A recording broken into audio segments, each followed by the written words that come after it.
Renovation contracts in NYC. How to protect your investment before work begins. There's a specific moment before the hammers swing, before the dust rises, when the renovation still exists only in your head. It's the mental image of morning light landing on a white oak floor, of a kitchen that feels like a sanctuary. A high-end Manhattan renovation is one of the largest and most complex financial commitments most people ever make, second only to buying the apartment itself. Protecting that kind of investment takes more than a handshake, and the contract is what carries your vision intact through the disruption of construction. At Hoppler Design and Build, we treat a contract not as a signal of mistrust, but as a tool for radical transparency, the document that honors the dream while rigorously protecting the reality. Here's how a strong one is built. The scope of work. Trying to run a renovation without a detailed scope is like directing a film without a script, and the result is roughly as chaotic. A generalized line like renovate kitchen is legally insufficient and practically dangerous because it guarantees a later fight over what was implied. A professional scope trains in technical specifications rather than implications, functioning as a manual that removes assumption from the equation. That means spelling out the demolition rather than just writing demo, with language like remove to studs and subfloor, remove and cap all plumbing and electrical infrastructure per DOB code. Referencing specific architectural sets, as in frame new partition walls per Plan A101, dated 10/20/25, ensuring clean shadow lines at ceiling transitions.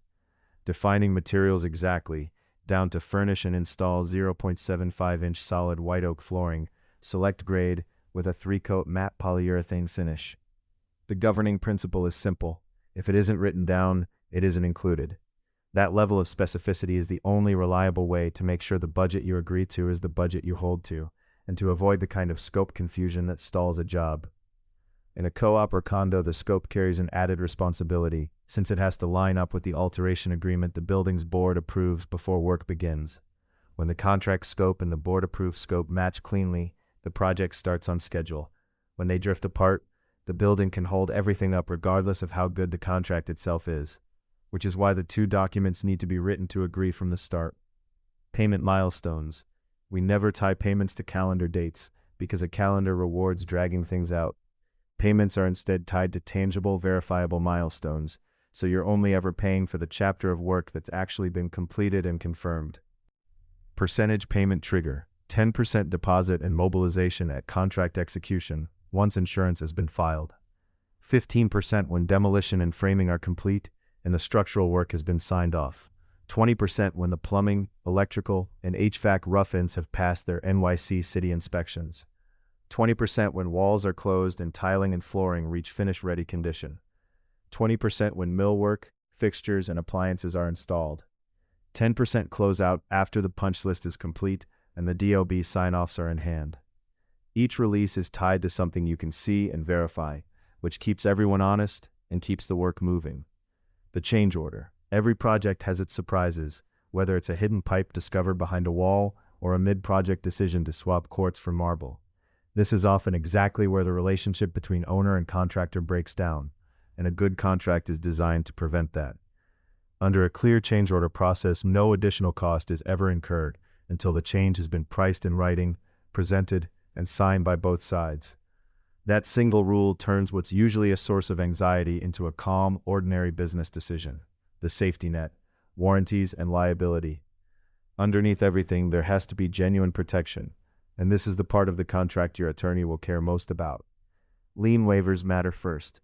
At every payment milestone, we provide documentation proving that all subcontractors and suppliers have been paid, which protects your property from mechanics liens under New York's lien law. Insurance comes next, with verification of general liability and workers' compensation coverage that names both you and your building as additional insured. Warranties close the loop, with explicit guarantees on labor and craftsmanship, so that we stand behind the work long after the dust has settled.